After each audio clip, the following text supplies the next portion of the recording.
मैं स्टार्ट कर लूँ। और इंटरनेट का बीच में मसला हो सकता है क्योंकि लाहौर में मुसलसल हो रही है बारिश जनाब, सो आगे पीछे बातचीत हो सकती है, ठीक है? तो मुझे बता देना। अच्छा बच्चों, इंशाल्लाह आज हम ये कवर कर लेंगे सारे का सारा, ये सारे डिसऑर्डर्स एंड ऑल दैट ना।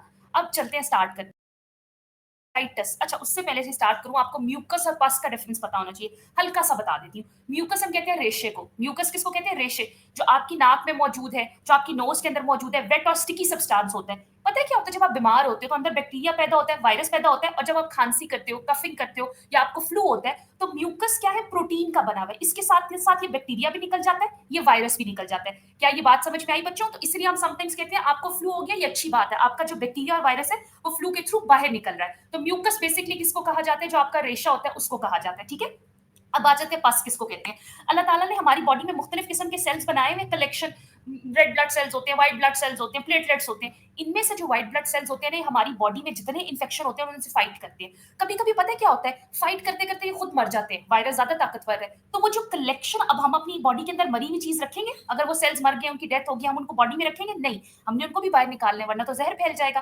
तो जो कलेक्शन होती है डेड सेल्स की, जिन्होंने फाइट करने की कोशिश की थी इन्फेक्शन में, लेकिन नहीं फाइट कर सके, आपके बैक्टीरिया वायरस के साथ कोशिश की थी, एट द एंड वो पस की शक्ल में बाहर निकलती है। जिनको पिंपल्स होते हैं, आपने कभी देखा है कि एक्नी में पस हो जाती है? वो जो एक्नी से फाइट करने की कोशिश कर रहे थे, फिर वो डेड हो जाते हैं और उसके थ्रू बाहर निकलते हैं। डिफरेंट हो सकती है, येलो कलर का हो जाता है, ब्राउन कलर का हो जाता है, डिपेंड करता है कितना स्क्वायर आपका।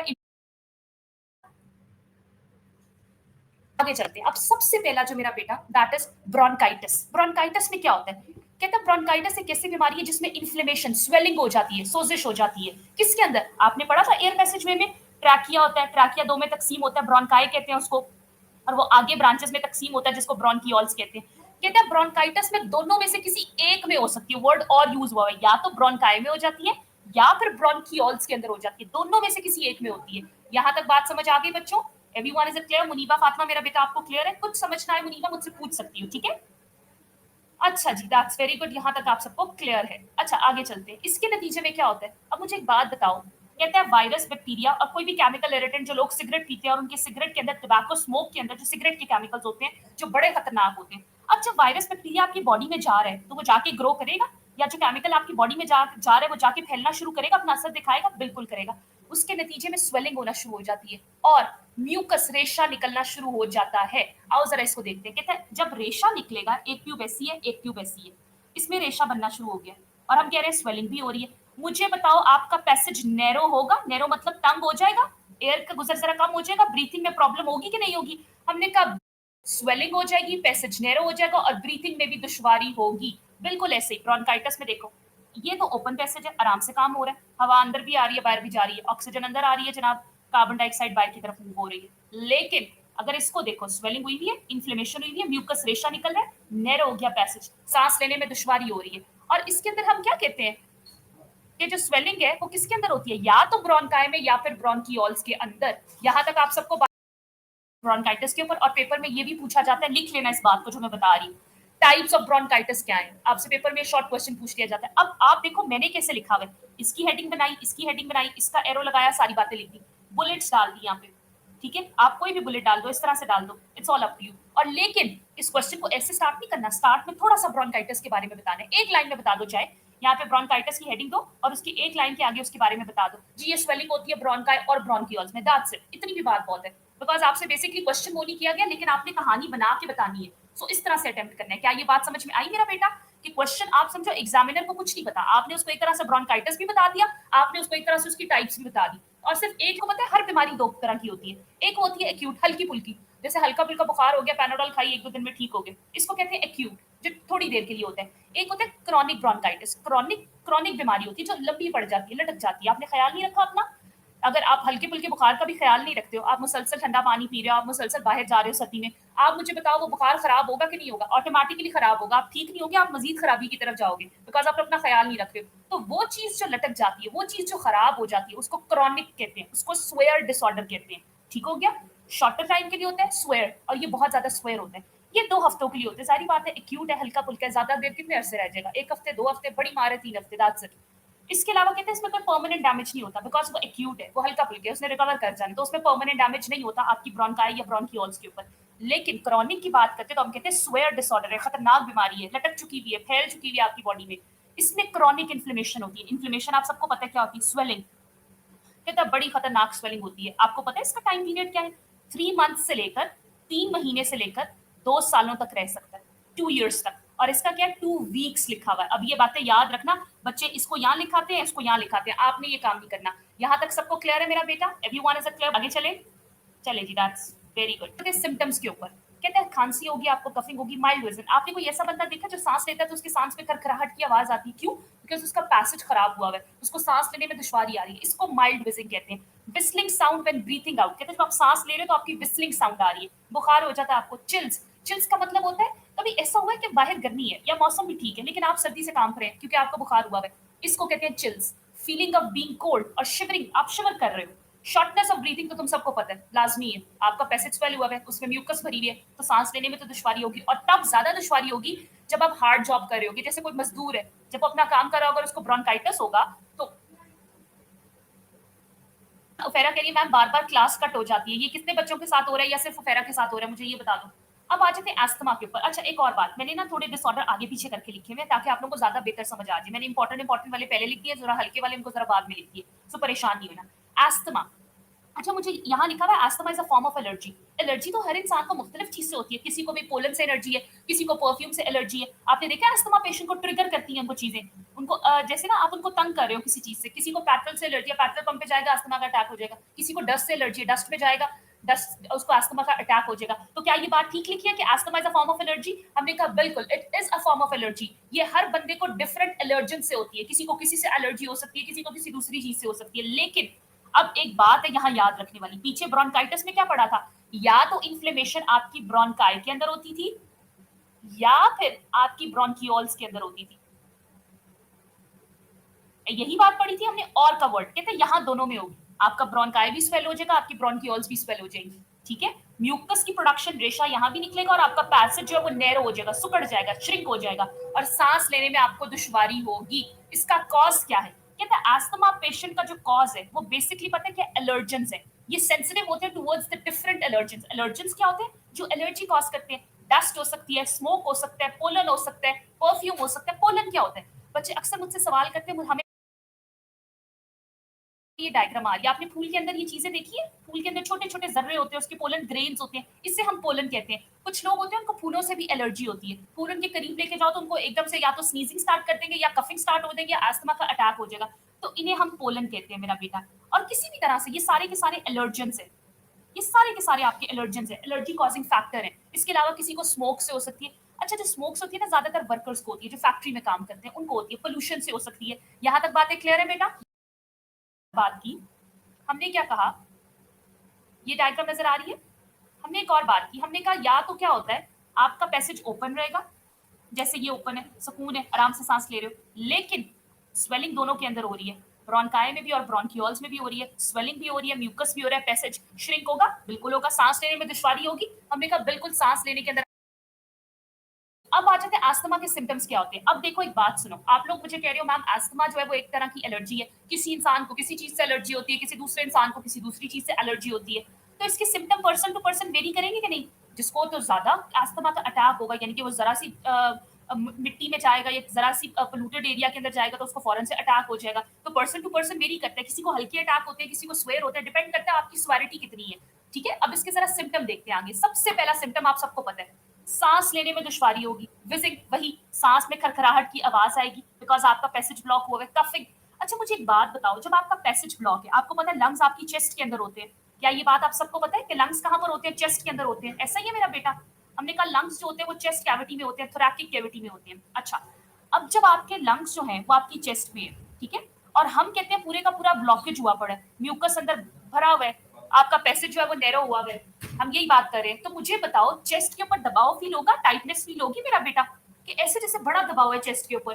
तो जो फोर्थ पॉइंट है वो चेस्ट टाइटनेस का, इस सेंस में बात की जा रही है। इसके अलावा इसका कोई ट्रीटमेंट है? हमने कहा बिल्कुल, इनहेलर्स यूज होते हैं, ब्रोंको डायलेटर्स यूज होते हैं, इनहेलर्स। कभी आपने देखा है एस्थमा पेशेंट इनहेलर, एक पंप होता है उसके पास, उसको वो प्रेस करते हैं जनाब, वो केमिकल से बना हुआ होता है, वो केमिकल उसकी बॉडी में जाके वक्ती तौर पे उसके पैसेज को ओपन कर देते हैं, उन्हें ब्रोंको डायलेटर कहते हैं। आपकी बुक में नहीं लिखा हुआ, लिखने की जरूरत नहीं है, मैं बता रही हूँ। ठीक है, इनहेलर्स, आपकी बुक में वर्ड इनहेलर यूज होगा। आओ जरा इसकी डायग्राम दे, किसी को नहीं पता तो वो भी देख लें। इसको इनहेलर कहते हैं। अब पता है क्या होता है, इसके अंदर ना मेरा बेटा केमिकल्स बनाए हुए हैं डॉक्टर्स ने, ठीक है, अपनी तरफ से सस्पेंशन बनाई है, अपनी तरफ से केमिकल्स बनाए हुए। ये वक्ती तौर पर जब अंदर जाते हैं सारे केमिकल्स, तो वक्ती तौर पे आपके पैसेज को खोल देते हैं ताकि आप समहाउ थोड़ी देर के लिए प्रॉपर सांस तो ले सको। और क्योंकि अस्थमा ट्रिगर किस चीज से होता है, किसी एलर्जन से होता है, तो जब तक आप ट्रिगर नहीं होगे तब तक स्मूथ प्रोसेस चलता रहेगा। टेंशन से भी ट्रिगर होता है। यहाँ तक बातें सबको क्लियर है? हो जाते हैं, लंग्स में इन्फ्लेमेशन होती है, बैक्टीरिया इसका कॉज है, वायरस इसका कॉज है, फंगल इन्फेक्शन हो सकता है। जब बैक्टीरिया, वायरस या ये सारे जब आपकी बॉडी में जाते हैं, क्या होगा, ये जाके ग्रो करेंगे, ये खुद ताकतवर होंगे, आपकी बॉडी को कमजोर करेंगे। अल्टीमेटली जब कोई चीज ग्रो करती है, आपने एक्नी देखी, आपने पिंपल देखे, उसमें भी स्वेलिंग होती है, बिकॉज उसके अंदर जो बैक्टीरिया गया होता है वो ग्रो कर रहा होता है। तो इसी तरह लंग्स के अंदर इन्फ्लेमेशन हो जाएगी। और अगर आपके दोनों लंग्स अफेक्ट होते हैं तो फिर आप इसको डबल निमोनिया बोलते हो। पेपर में ये भी पूछा जाता है व्हाट इज डबल निमोनिया, तो आपने ये पूरी बात लिख कर आनी है, ये पूरी स्लाइड लिख कर आनी है उसमें 2 नंबर के अंदर। सिर्फ ये बात नहीं लिख के आनी, पूरी स्लाइड लिखनी है। इन्फ्लेमेशन इन लंग्स क्या होता है वो आप बताओगे, इन्फेक्शन ऑफ लंग, डैमेज हो जाते हैं आपके लंग्स, फिर आप बताओगे डबल निमोनिया क्या होता है, फिर आप उसका कॉज बताओगे कि स्ट्रेप्टोकोकस निमोनिया बैक्टीरिया है, इन्फ्लुएंजा वायरस है जो कॉज करता है, इसके अलावा फंगल इन्फेक्शन भी हो सकता है। इसके सिम्टम्स क्या है? आपने देखा अक्सर जो छोटे बच्चे जो अभी न्यू बॉर्न होते हैं उनको भी निमोनिया हो जाता है, तो इसका मतलब कोल्ड है। इसमें आपको फ्लू होगा, सॉर थ्रोट, गला खराब हो जाएगा आपका, फीवर होगा, आपको सर्दी महसूस होगी, शिवर करोगे। कफिंग विद स्पूटम, स्पूटम क्या होता है? अभी तक तो हम म्यूकस पढ़ रहे थे ना, रेशा। कहते हैं जब आपके रेशे में आपकी थूक भी आती है, आपका स्लाइवा भी,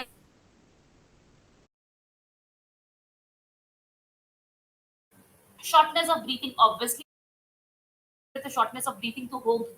अब ये पेपर में क्वेश्चन पूछा जाता है,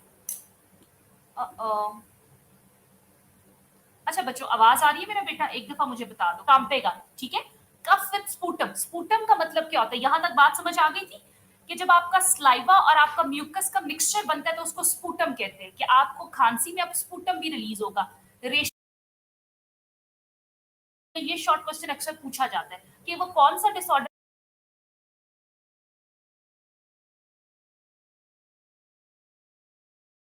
शॉर्टनेस ऑफ ब्रीथिंग होगी, सांस लेने में दुश्वारी होगी।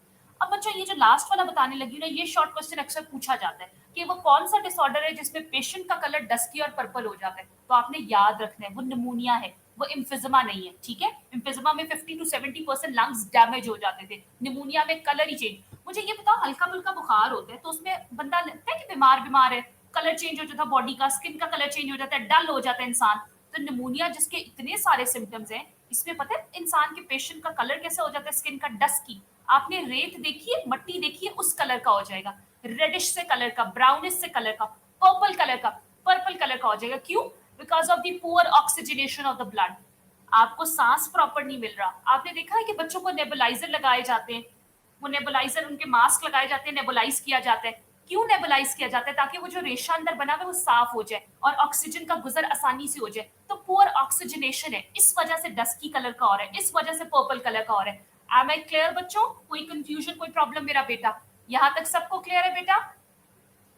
चले जी, that's very good. Bad effects discuss कर लेते हैं कि वो क्या होता है। अब आप लोग देखो मैंने इसको कैसे लिखा है, अक्सर पेपर में लॉन्ग क्वेश्चन का पार्ट बनकर आ जाता है। Right note on bad effects of smoking, तीन नंबर का सवाल आ गया जी। आपने ये बातें ऐसे ही लिख कर आनी है। देख रहे हो आपकी बुक में हेडिंग नहीं बनी हुई, पूरा पैराग्राफ लिखा है मैंने, हेडिंग बना के दे दिया। नोट्स मैंने आप लोगों को ग्रुप में दे दिए हुए हैं। जो नए बच्चे आए बेटा ग्रुप चेक करना, सारे नोट्स चैप्टर 1 के प्रोवाइड कर चुकी थी। Number of carcinogens in the cigarette, carcinogen कहते हैं कैंसर कॉजिंग एजेंट, कितने होते हैं? कहते हैं सबसे पहले आपने छोटी सी हेडिंग दी, इसमें आपने कहा हार्मफुल होती है बहुत ज्यादा due to the chemicals in the cigarette. Tobacco smoke, आपकी सिगरेट की जो स्मोक है उसमें तकरीबन 4000 मुख्तलिफ केमिकल्स होते हैं, जिनमें से कार्सिनोजेंस कितने होते हैं? अब देखो एरो लगा के वो बात मैंने लिख दी, तो एग्जामिनर को वो पॉइंट ज्यादा अच्छा नहीं लगेगा, ज्यादा अट्रैक्टिव नहीं लगेगा, बजाय इसके मैं पूरी लाइन में एक ही बात लिखती और उसको हाईलाइट भी ना करती। तो अब जब मैंने ऐसे लिखा और मैंने 4000 को भी हाईलाइट कर दिया, मैंने 50 को भी हाईलाइट कर दिया, तो आप लोगों के लिए भी आसानी होगी। तो सोचो जो चीज आपके लिए आसान है वो अगले के लिए भी आसान हो जाएगी। 50 कार्सिनोजेंस होते हैं, टोटल कितने थे? 4000 डिफरेंट है, उनमें से 50 क्या है? कार्सिनोजेंस है। बॉडी के ऊपर क्या इफेक्ट होता है? कहते हैं वो बंदा जो स्मोकिंग करता है सर से लेके पांव तक सारा उसकी बॉडी के ऊपर इफेक्ट होता है, बड़ा स्लो इफेक्ट होता है। ये नहीं कि एक दिन स्मोकिंग करे, 2 हफ्ते करे, 3 हफ्ते करे तो एकदम जाहिर हो जाएगा, नहीं, बड़ा स्लो एंड स्टडी प्रोसेस होता है। हेड टू टो आपको डैमेज कर देता है। Smokers have much higher risk. कहते हैं अच्छा वही बात आ गई ना, एक नॉन स्मोकर एक स्मोकर है, किसके ज्यादा चांसेस है कि जानलेवा बीमारियां किसको ज्यादा इफेक्ट कर सकती हैं, लाइफ थ्रेटनिंग डिजीजेस किसको ज्यादा इफेक्ट कर सकती हैं? स्मोकर को कि नॉन स्मोकर को? ऑब्वियसली स्मोकर को कर सकती हैं। सो अब ये पेपर में आपसे एमसीक्यू में पूछा गया तो याद रखना है कि लाइफ थ्रेटनिंग डिजीजेस स्मोकर को इफेक्ट करती हैं। स्मोकिंग के अलावा कुछ दूसरे टाइप्स के भी कैंसर होते हैं जिसका आपकी बुक में सिर्फ नाम लिखे हुए और आपने सिर्फ नाम याद कर लेने हैं, जैसे कि किडनी का हो गया, ओरल कैंसर, गले का कैंसर हो गया, इसके अलावा लैरिंक्स का हो गया जो आपकी आपका क्या है, विंड पाइप है, वहां पे आपका जा सकता है। ब्रेस्ट कैंसर वुमेन में ज्यादा कॉमन होता है। ब्लेडर, आपका यूरिन जहां से पास करते हो, जो आपका यूरिनरी सिस्टम है, उसमें कैंसर हो सकता है, बड़ा पेनफुल और खतरनाक कैंसर होता है। और पैनक्रिएटिक कैंसर भी हो सकता है। ठीक है मेरा बेटा, ये बड़ी पॉइंट बड़ा इंपॉर्टेंट है। एक दफा बता दो, आवाज क्लियर है, सो दैट मैं इसको एक्सप्लेन करना शुरू करूँ। अच्छा जी, ये जो पॉइंट है ना, इस पे देखो मैंने हेडिंग बना दी, effect of smoking on the circulatory system. आपसे शॉर्ट क्वेश्चन में पूछा जा सकता है सर्कुलेटरी सिस्टम के ऊपर क्या इफेक्ट होता है स्मोकिंग का, बिल्कुल ऐसे लिख कर आना है। कहते हैं आपको पता है स्मोक, अब जब आप एक स्मोक की बात करते हो, सिगरेट स्मोक की बात करते हो, टोबैको स्मोक, उसमें मुख्तलिफ केमिकल्स होते हैं। कहते हैं उनमें से कार्बन मोनोऑक्साइड भी होती है, सीओ इसका फॉर्मूला है। पता है क्या करती है? कहते हैं कार्बन मोनोऑक्साइड, सबसे पहले रुको, हमारी बॉडी में मुख्तलिफ सेल्स होते हैं, व्हाइट ब्लड सेल्स होते हैं, रेड ब्लड सेल्स होते हैं। कहते हैं ये जो रेड ब्लड सेल्स होते हैं ना, इनमें एक प्रोटीन होता है। क्या बता रही हूँ बच्चों? मैंने कहा जो आपके आरबीसीज होते हैं, इनके पास एक प्रोटीन होता है। उस प्रोटीन को हम क्या कहते हैं? उस प्रोटीन को हम हेमोग्लोबिन कहते हैं। ये हेमोग्लोबिन पता है क्या करता है? ये ऑक्सीजन को सप्लाई करता है आपकी बॉडी में, डिफरेंट पार्ट्स को ऑक्सीजन सप्लाई करेगा। इतनी बातें समझ में आ गई मेरा बेटा? इतनी बातें समझ में आ गई? ये क्या करता है? Carry oxygen in your body, आपकी बॉडी में ऑक्सीजन सप्लाई करता है। आओ जरा बाकी ऑक्सीजन सप्लाई करता है। अब वो इंसान जो सिगरेट पी रहा है और उस सिगरेट में कार्बन मोनोऑक्साइड है, ये कार्बन मोनोऑक्साइड भी तो बॉडी में जा रहा है कि नहीं जा रहा? क्या कहते हो? जा रहा है ना बॉडी में। ये केमिकल बड़ा जो हम कह रहे हैं हार्मफुल है, आपकी बॉडी को इफेक्ट करता है, सर्कुलेटरी सिस्टम को इफेक्ट करता है, ये जाके इस हेमोग्लोबिन के साथ बाइंड कर जाता है, चिपक जाता है उसके साथ जाके। अब मुझे एक बात बताओ, अगर आप लोगों ने कहीं जाना है और मैं आपको पकड़ लूं, तो आपको जाने में दुश्वारी होगी कि नहीं होगी? आप खींच के जाना शुरू करोगे कि नहीं करोगे? आप बिल्कुल, आपको दुश्वारी होगी। इसी तरह मेरा बेटा, जब आपका कार्बन मोनोऑक्साइड, सॉरी कार्बन डाई डाल दिया मैंने, कार्बन मोनोऑक्साइड आपकी हेमोग्लोबिन के साथ कंबाइन करते हैं, तो जो ऑक्सीजन कैरिंग कैपेसिटी होती है, ऑक्सीजन कैरिंग कैपेसिटी किसकी? आपकी इस हेमोग्लोबिन की, वो कम हो जाती है। हम ये नहीं कह रहे रुक गई है, वो क्या हो जाती है? कम हो जाती है, डिक्रीज हो जाती है। यहां तक बातें सबको क्लियर है कि किस तरह से स्मोकिंग आपके सर्कुलेटरी सिस्टम को अफेक्ट करता है? कहता है इसी तरह आपके स्मोकिंग के अंदर, आपकी स्मोक में दूसरे कुछ केमिकल्स भी होते हैं। वो दूसरे केमिकल्स क्या होते हैं, जरा उसको देख लेते हैं। उसका नाम नहीं लिखा, बस ये बताया हुआ कुछ दूसरे केमिकल्स होते हैं। अभी मैंने आपको बताया आरबीसीज होते हैं, रेड ब्लड सेल्स होते हैं, व्हाइट ब्लड सेल्स होते हैं, इसके अलावा कुछ प्लेटलेट्स भी होते हैं बॉडी में, ये भी सेल्स का नाम है। पता है ये क्या करते हैं? हमारे ब्लड को वो थिकनेस प्रोवाइड करते हैं जिसकी उसको जरूरत होती है। खून ज्यादा पतला हो जाए तो भी नुकसान, खून ज्यादा मोटा हो जाए तो आपकी वेसल्स में से, आपकी वेन्स में से गुजर नहीं सकता। इतनी बात समझ में आ गई कि ये हमारे ब्लड को रिक्वायर्ड थिकनेस प्रोवाइड करते हैं, जितनी उसको जरूरत है उतनी प्रोवाइड करते हैं। अच्छा, अब मुझे एक बात बताओ, अगर आपकी बहुत सारे केमिकल इंक्रीज हो गए और वो आपकी प्लेटलेट्स की ओवर प्रोडक्शन करवा रहे हैं, तो थिकनेस ज्यादा होगी कि नहीं होगी? हद से ज्यादा। पहले तो प्लेटलेट्स मिकदार में थे, बैलेंस थे, उसकी वजह से थिकनेस भी नॉर्मल थी। अब आपके प्लेटलेट्स जो है वो ज्यादा ओवर प्रोडक्शन करवा रहे हैं। जब केमिकल्स इंक्रीज हो गए सिगरेट के अंदर, तो वो उन्होंने क्या किया, आपकी प्रोडक्शन जो थी प्लेटलेट्स की, उनको बहुत ज्यादा बढ़ाना शुरू कर दिया, इंक्रीज कर दिया। उसकी वजह से थिकनेस भी इंक्रीज हो गई। और अगर ज्यादा थिक हो जाएगा ब्लड, तो क्या वो वेन्स में से पास करेगा? क्या वो वेन्स में से पास करेगा आसानी से? वो तो बहुत मोटा हो गया, बहुत थिक हो गया, नहीं पास करेगा। तो क्या होगा? ब्लड क्लॉटिंग स्टार्ट हो जाएगी, ब्लड के छोटे छोटे क्लॉट्स बनना शुरू हो जाएंगे, छोटे छोटे जर्रे बनना शुरू हो जाएंगे, जो पास ही नहीं कर सकेंगे। फॉर एग्जाम्पल मैं कहती हूँ ये आपकी एक वेन है और ये आपकी एक वेन है, ठीक है, इसमें से तो ब्लड नॉर्मली पास करे, इसमें जनाब आपके पास ब्लड मोटा हो गया और इस तरह से क्लॉट्स बनना शुरू हो गए। पास होने में दुश्वारी होगी कि नहीं होगी? बिल्कुल दुश्वारी होगी। तो हम तो कहते हैं हमारे खून को दिल के पास भी जाने, हमारे खून को ब्लड, हमारा जो ब्लड है उसको हार्ट के पास सप्लाई होना है कि नहीं होना? तो कहते हैं ओवर प्रोडक्शन की वजह से आपका ब्लड विस्कस हो जाएगा, ज्यादा थिक और स्टिकी हो जाएगा, चिपकने लग जाएगा, और वो ब्लड वेसल से इजीली पास ही नहीं कर सकेगा। नतीजे में आपको एक हार्ट डिजीज हो जाएगी जिसको आर्टरियोस्क्लेरोसिस कहते हैं, क्योंकि ब्लड तो हार्ट के पास जा ही नहीं रहा। तो क्या होगा? वो बीमारी कौन सी हो जाएगी? आर्टरियोस्क्लेरोसिस। इज इट क्लियर बच्चों? करोनरी आर्टरी डिजीज, आपकी जो हार्ट के अंदर आर्टरीज बनी होती है उसमें ब्लड इजीली पास नहीं कर सकेगा और वहां से पूरी बॉडी में सप्लाई नहीं होगा। इज इट क्लियर मेरा बेटा? हम सुने ट्यूबरक्लोसिस, टीबी एक बीमारी है जिसमें आपके लंग्स डैमेज हो जाते हैं। तो कहते हैं उनमें टीबी की बीमारी ज्यादा बढ़कर होती है। दो इंसान है ना, मैं कहती हूँ इसको भी टीबी की बीमारी है और इसको भी टीबी की बीमारी है। इसमें ज्यादा खतरनाक हालात हो जाएंगे। क्यों? क्योंकि ये स्मोकर है, ये अपनी जान खुद ही लेने पे तुला हुआ है, तो इसमें रिस्क ज्यादा होगा। कितना ज्यादा होगा? 2 to 4 टाइम्स। इनको आपने याद कर लेना एमसीक्यू के पॉइंट ऑफ व्यू से, वेरी इंपॉर्टेंट। निमोनिया में स्मोकर, निमोनिया अगर एक बंदा है जो स्मोकर है उसको निमोनिया हो गया तो 4 गुना ज्यादा खतरनाक निमोनिया होता है। इसी तरह आपने देखा स्मोकर्स के जो दांत होते हैं, जो टीथ होते हैं, वो उस पे स्टेन लगना शुरू हो जाते हैं, ग्रे होते हैं, फिर आहिस्ता आहिस्ता खराब होना शुरू हो जाते हैं। और अगर बहुत ज्यादा अरसे से करें तो दांत टूटने भी लग जाते हैं, तो लॉस भी हो जाता है, और वो 2 to 3 टाइम्स हायर होता है। इसको एमसीक्यू के पॉइंट ऑफ व्यू से याद रखना। इज इट क्लियर बच्चों? एवरीवन इज इट क्लियर मेरा? अब मुझे नए स्टूडेंट्स के नाम भूल गए। लाइबा आई थी, लाइबा के अलावा और कौन सी? मुनीबा थी, और कौन कौन से बच्चे थे? बच्चे समझ आ रहे हैं? शाजिया, शाजिया आपसे मेरे सेशन के लास्ट में बात करनी है मेरा बेटा, सो जरा ना तुम सेशन में रहना, ठीक है? हम बॉयज का नेम भी याद रखा करें प्लीज। हाय सॉरी भाई, मेरी ना मेमोरी इस मामले में बहुत बुरी है, तो तुम लोगों को ये बात अभी तक मेरी पता चल जानी चाहिए। चलो भाई आगे चलते हैं। एक दफा बता दो, आवाज क्लियर है? ऐसा तुम्हारा नाम मुझे याद है, जिन बॉयज ने अपनी पिक्चर लगाई है ना बॉटम पे, इसको मार्क कर लो, इसको नहीं छोड़ना, ठीक है? पेपर में पूछा जाता है ये। लंग कैंसर एक ऐसी डिजीज है जिसमें सेल, अच्छा रुको, मैं कहती हूँ एक सेल था, इसको अल्लाह ताला ने इंस्ट्रक्शन दिए, तुमने चार दफा डिवाइड होना है, ये 4 दफा डिवाइड हो गया, ठीक है। लेकिन जब लंग कैंसर होता है तो कैंसर में क्या होता है, uncontrolled cell division, cell divide करते जाते हैं। अल्लाह ने कहा था इसको तुमने 4 टाइम डिवाइड होना है, फॉर एग्जांपल एक बात करिए। अब क्या हुआ भाई, कैंसर हो गया, ये सेल तो डिवाइड करते जा रहे हैं, करते जा रहे हैं। मुझे बताओ ये एबनॉर्मल काम होगा कि नॉर्मल काम होगा? क्या कहते हो तुम लोग, मुझे बता दो। इज दिस एबनॉर्मल और नॉर्मल? ये तो एबनॉर्मल काम हो गया ना। इंस्ट्रक्शंस उसको 4 की थी, डिवाइड वो हर वक्त करता जा रहा है, अनकंट्रोल्ड है, रुक ही नहीं रहा। तो बेटा जब अनकंट्रोल्ड सेल डिवीजन होती है, जब कोई भी आपका सेल मुसलसल डिवाइड करता जाता है, अपने नंबर से ज्यादा डिवाइड करता है, तो हम कहते हैं ये एबनॉर्मल काम हो गया। तो भाई ये तो डिजीज हो गई और इसको आप कैंसर का नाम देते हैं, क्योंकि हम यहाँ पे रेस्पिरेटरी पढ़ रहे हैं तो लंग से रिलेटेड बात करेंगे। कहते हैं the cells continue to divide without control, आपके कंट्रोल में नहीं आ रहे, मुसलसल डिवाइड करते जा रहे हैं। A group of abnormal cell, क्या मैं कह सकती हूँ ये ग्रुप बन गया एबनॉर्मल सेल्स का? क्या मैं आपसे कह सकती हूँ बेटा कि ये ग्रुप बन गया किसका, ऑफ एबनॉर्मल सेल्स? तो ये जो ग्रुप ऑफ एबनॉर्मल सेल्स बना है, इसको हम ट्यूमर का नाम देते हैं। कभी आपने ये वर्ड सुना है कि जनाब इनको ट्यूमर हो गया? इसका मतलब उनके ब्रेन में या उनके लंग्स में ग्रुप ऑफ एबनॉर्मल सेल्स बन गया और ये कैंसर की अलामत है। इज इट क्लियर बच्चों? ये बात समझ में आ गई? एक और बात मेरा बेटा याद रखना बच्चों, जब भी आपके पास ये ग्रुप ऑफ एबनॉर्मल सेल्स बनता है ना, ये अपनी जगह पे नहीं रहता, मतलब बन गया ना, अभी आगे पास करता जाएगा, क्योंकि अनकंट्रोल्ड है ना। सपोज आपके लंग्स में बने, लंग्स के बाद आपके अगले हिस्से में पास करेगा, पूरी बॉडी में फैलता जाएगा, अपना जो एडजेसेंट टिश्यू होगा ना, जो साथ वाला टिश्यू होगा, उस पर भी जाके काबिज हो जाएगा, उस पर भी कब्जा कर लेगा बियॉन्ड। यानी कि अगर आपने लंग का, आपके जो कैंसर का इलाज है वो बर वक्त नहीं होता, ऑल्दो वैसे अगर ये बहुत स्वेयर स्टेज पे पहुंचे तो इसका इलाज पॉसिबल नहीं है, लेकिन अगर कीमो करवाते हो वो सब, वो भी बड़ा तकलीफ के अमल है। एनीवेज, अगर ये नहीं होता तो पता है क्या होता है, पूरी बॉडी में कैंसर फैल जाता है।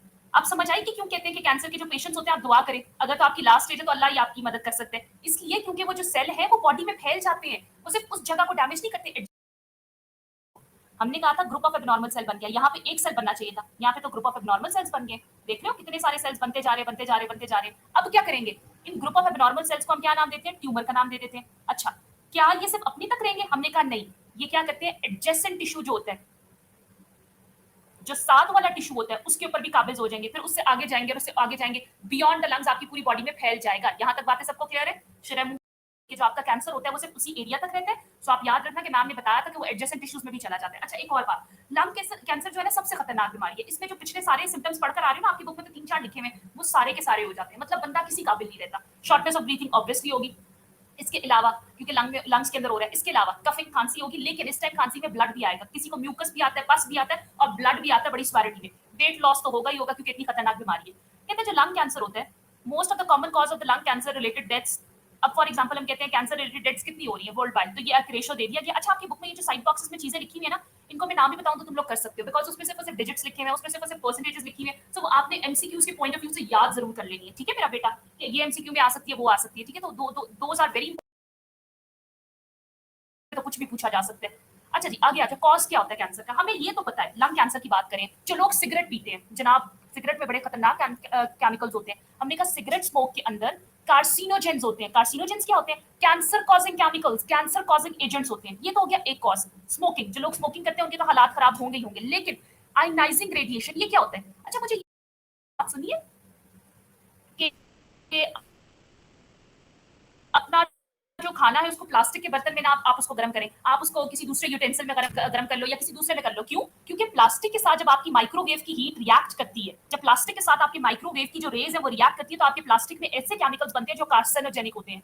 ऑब्वियसली हम इतना ज्यादा तो यूज नहीं करते हैं, लेकिन जो रूटीनली यूज करते हैं, स्पेशली जो हॉस्टलाइट होते हैं, जो हॉस्टल में रहते हैं, वो अक्सर ये काम करते हैं, तो इसलिए कहा जाता है। तो आयनाइजिंग रेडिएशन उसकी बात हो रही है। इसी तरह एक्सरेज, वो रेडिएशन जो एक्सरे से निकलती है, उसकी मशीन से निकलती है, समटाइम्स वो भी डैमेजिंग होती है, वो भी कार्सिनोजेनिक होती है। ठीक हो गया? ये बात समझ में आ गई मेरा बेटा कि आयनाइजिंग रेडिएशन भी इसका कॉज है। बच्चे ना एक लिखाते हैं, बच्चे दूसरा भूल जाते हैं, आपने दूसरा नहीं भूलना। देखो मैंने कैसे हेडिंग्स लिखी है, लॉन्ग ऐसे अटेम्प्ट किया करो मेरी जान, जैसे मैं हेडिंग्स बनाती हूँ, ठीक है। मैं आपको नहीं कह रही कि आप अपने क्वेश्चन को शॉर्ट करो, नहीं, लेकिन एग्जामिनर के लिए समझ तो आए। आप लोगों ने इनहेलेशन और एक्सहेलेशन लिखा हुआ था, सब बच्चों ने लिखा था, लेकिन आप लोगों ने वो वाली हेडिंग्स नहीं लिखी जो मैंने इनहेलेशन और एक्सहेलेशन में बताई थी। मैंने तो डायफ्राम की भी हेडिंग दी थी, मैंने तो इंटरकोस्टल मसल्स की भी हेडिंग दी थी, ताकि उसको पता तो चले मैं दोनों को टच करी। तो जहां प्रेशर हाई प्रेशर लो था, मैंने उनको भी बोल्ड किया हुआ था। सो इन चीजों को याद रखो। पता क्या होता है, इससे पेपर बड़ा प्रेजेंटेबल, बड़ा अच्छा लगता है, बड़ा खूबसूरत लगता है।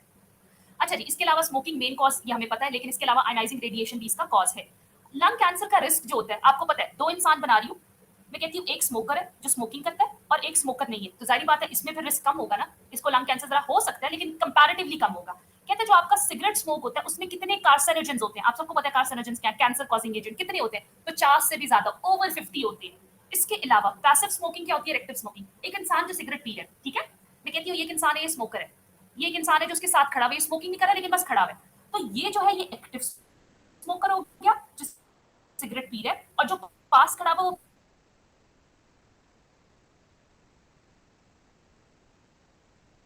पैसिव स्मोकर हो गया। याद रखना, स्मोकिंग पैसिव स्मोकर, क्या ये बात समझ में आई कि पैसिव स्मोकिंग क्या होता है? The inhalation of smoke from an others person smoking, कि दूसरा बंदा स्मोकिंग कर रहा है और आप उसको इनहेल कर रहे हो, आप उसी फिजा में बैठे हुए हो, तो आपके लंग्स पे भी इफेक्ट हो सकता है।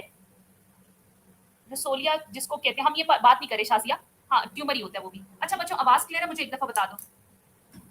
शाजिया मैंने आपसे बात करनी है बिकॉज आपने ग्रुप में कुछ एक दो बातें की है जो मुझे बिल्कुल पसंद नहीं आई। आपने एक तो बच्चों को बुली भी की है, so that is not good बेटा। मैं अभी आपसे सेशन के लास्ट में कनेक्ट करती हूँ, ठीक है? अच्छा जी, आवाज क्लियर है? Should I move on?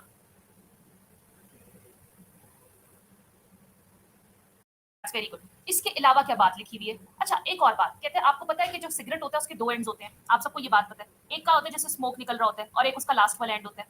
कहता है the smoke from the burning and, वो जो चल रहा होता है ना वो ज्यादा डेंजरस होता है, बिकॉज उससे तो स्मोक निकल रहा है ना, इसमें तो केमिकल स्टोर्ड है। इसको फिल्टर एंड कहते हैं, ये आपका फिल्टर एंड होता है, और ये आपका बर्निंग एंड होता है। तो किससे ज्यादा, कौन से ज्यादा खतरनाक होगा? वो जो चल रहा है, वो जो जल रहा है इस टाइम पे, जिससे स्मोक निकल रहा है, उसको बर्निंग एंड कहते हैं। उससे स्मोक जो निकल रहा होता है वो बड़ा खतरनाक होता है। यहाँ तक बातें क्लियर है?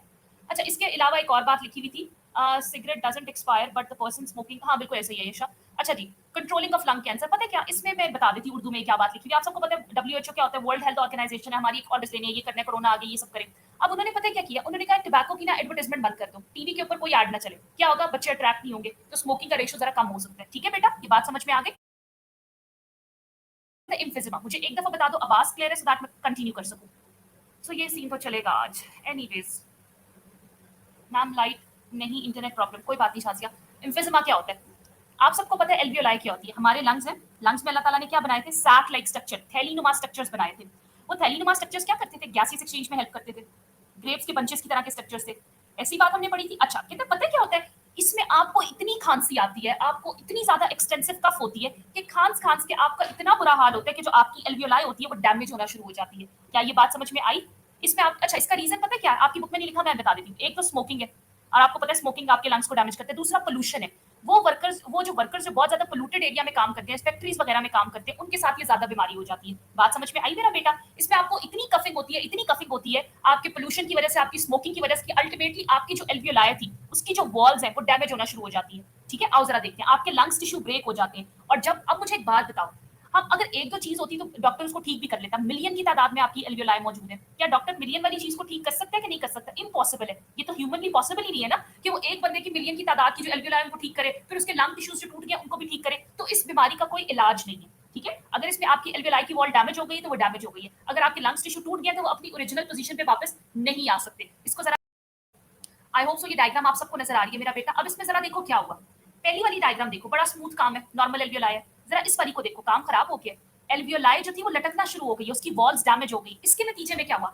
आपके सैक्स बड़े तो हो गए हैं, साइज में थोड़े खुले हो गए, लेकिन एक दूसरे के साथ चिपक गए, एक दूसरे के ऊपर आ गए। तो कहते हैं सैक का साइज तो बड़ा हो गया लेकिन सरफेस एरिया कम हो गया, जगह कम हो गई, बिकॉज एक दूसरे के साथ चिपक गए। तो सांस लेने में दुश्वारी होगी कि नहीं होगी मेरा बेटा? क्या कहते हो? अब सांस लेने में प्रॉब्लम होगा? हमने कहा बिल्कुल होगा। बेशक वो थोड़े से लटक गए तो साइज बड़ा हो गया, लेकिन वो एक दूसरे के साथ अटैच हो गए। ठीक है, अच्छा जी, एक और बात, लंग टिश्यू ब्रेक कर जाएंगे। अब इस कंडीशन में मुझे बताओ क्या इसको ठीक किया जा सकता है कि नहीं किया जा सकता? बेटा अगर आवाज क्लियर है तो एक दफा लिख दो voice is clear, because Shazia जो है वो बार बार कह रही है, आई थिंक उनके इंटरनेट का प्रॉब्लम है। इसके सिम्टम्स देख लो, अलामात क्या होती है? एक तो शॉर्टनेस ऑफ ब्रीथिंग, जारी बात है एल्वियोलाई सारी डैमेज हुई है तो सांस लेने में तो दुश्वारी होगी। इसके अलावा आप वैसे जब बीमार होते हो और दिन में 4 से 5 दफा खांसी करते हो, कफिंग करते हो, वैसे ही थकावट महसूस होती है। क्या मुसीबत है भाई, ये क्या हो रहा है मेरे साथ, इतनी खांसी, इतना गला खराब है। तो इसमें तो बंदा मुसलसल करेगा तो फटीग, उसको टायर्डनेस फील होगी, थकावट महसूस होगी। इसके अलावा मैं कहती हूँ एक इंसान ये है, ये बिल्कुल हेल्दी है, बिल्कुल फिट है। ठीक है, एक इंसान ये जिसको एम्फिजिमा हुआ है, जिसको एम्फिजिमा हुआ है, जिसकी एल्वियोलाई डैमेज हुई है। मुझे बताओ जब भी इन्फेक्शन आपके मौसम में आएगा, आपकी इन्वायरमेंट में आएगा, वो किसको ज्यादा अफेक्ट करेगा? ए वाले को कि बी वाले को? वो जिसको पहले, जो पहले ही कमजोर है। हम कहते हैं ना कि जो बंदा पहले कमजोर है या जिसको पहले ही बुखार हुआ है, इसको बाहर ना लेके जाओ, इसको और तेज बुखार हो जाएगा, इसको और तेज टेम्परेचर हो जाएगा।